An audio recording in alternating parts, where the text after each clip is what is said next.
Our story today is entitled, O Jerusalem, and is found in Mark 11, 1-10, and Luke 19, 42-44. The news rippled through the temple courts, crowded with Passover pilgrims. He raised him from the dead. 4 days in the tomb? 4 days? Just outside of Jerusalem, in Bethany. Lazarus! I was there. I saw it with my own eyes. Only Messiah could do such wonders. Messiah came at last? His name is Jesus, and he's on his way here. The whole city is going out to meet him. Hurry! The worshippers were seized with messianic hope. They surged out of the temple courts toward the Mount of Olives. With each step they took toward their king, the story was told and retold, and their numbers grew. As they went along, the joyful procession cut palm trees, a symbol of Israeli nationalism and independence. Jesus was just outside the city limits in Bethage, and they would give this king a proper welcome.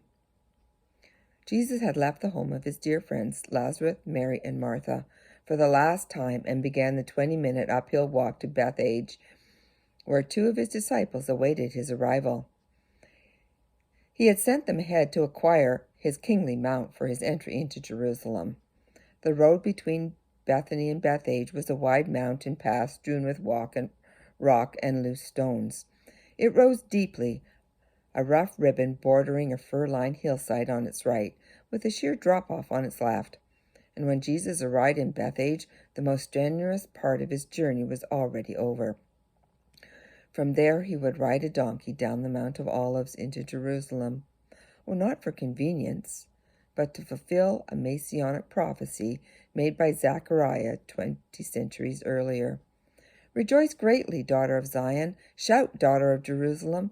See, your king comes to you righteous and victorious, lowly and riding on a donkey, on a colt, the foal of a donkey.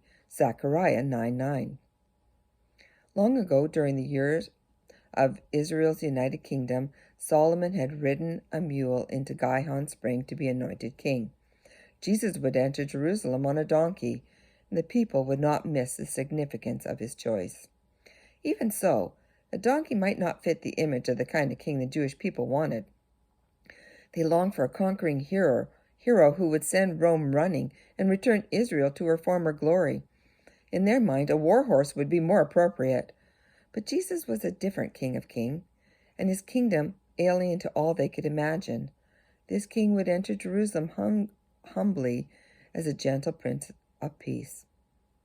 As planned, the 2 disciples Jesus had sent ahead met him at Bethage with the donkey, but they were not alone. A large crowd of joyous Passover pilgrims accompanied them, and when they saw Jesus, they began shouting praises and waving palm branches, and as Jesus mounted the donkey and began his descent, the crowd lined the road.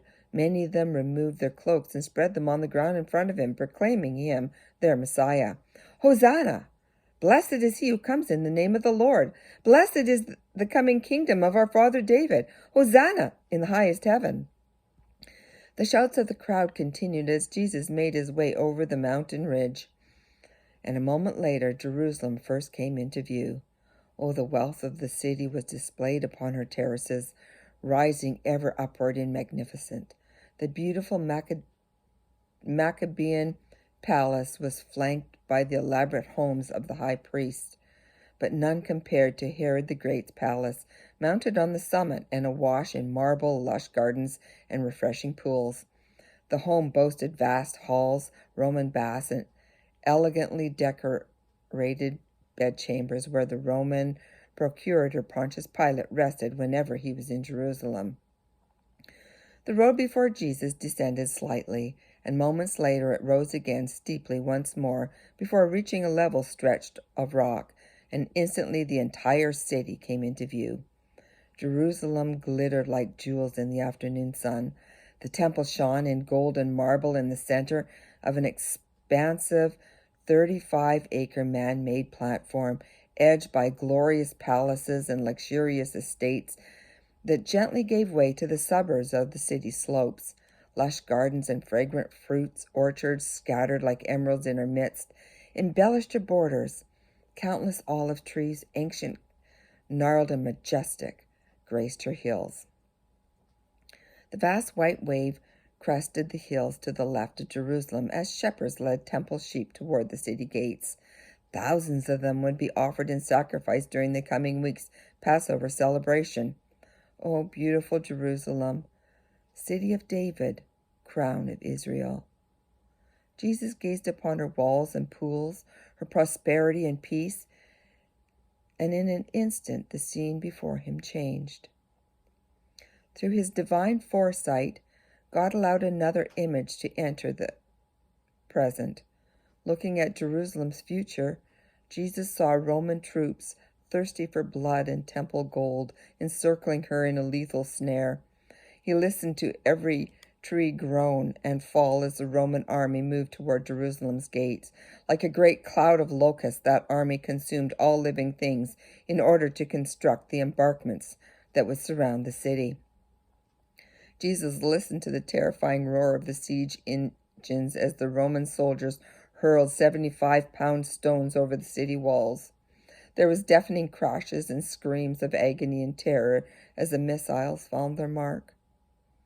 The Son of David peered through the walls of Jerusalem under siege and saw the fingerprints of famine. His children were withered to skin and bone and their abdomens swollen with want.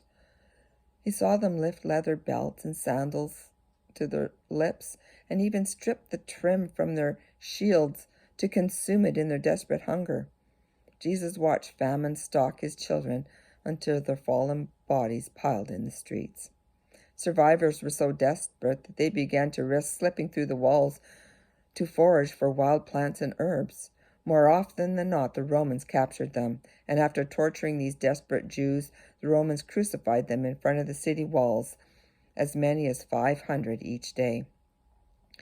Jesus witnessed the breaching of the walls at last, and he saw the enraged Roman soldiers surge into the city, slaughtering everyone in their path, men, women, and children, all unarmed and helpless, all weakened by starvation.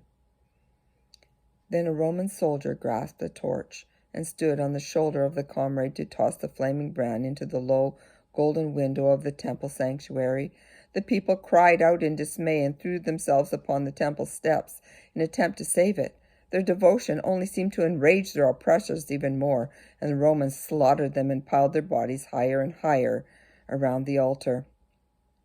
Blood and fire raced through the streets of Jerusalem as infants were thrown from the walls, and the words from Psalm 79 echoed through every mourning heart.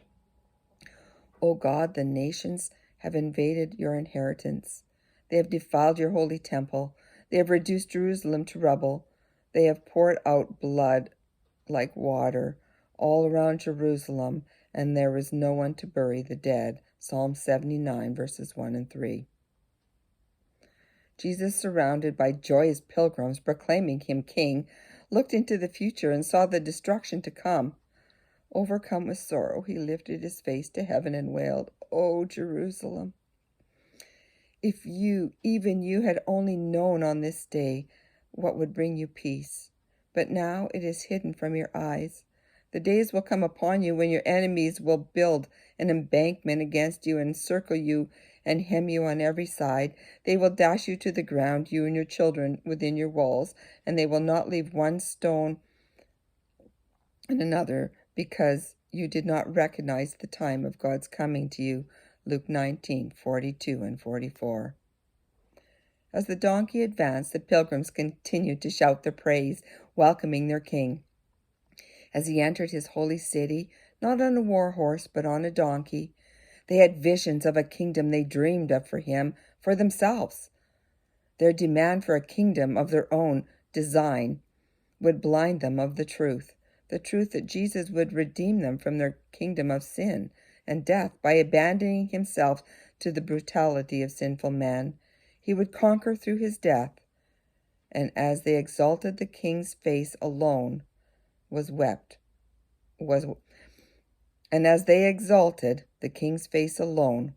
with tears.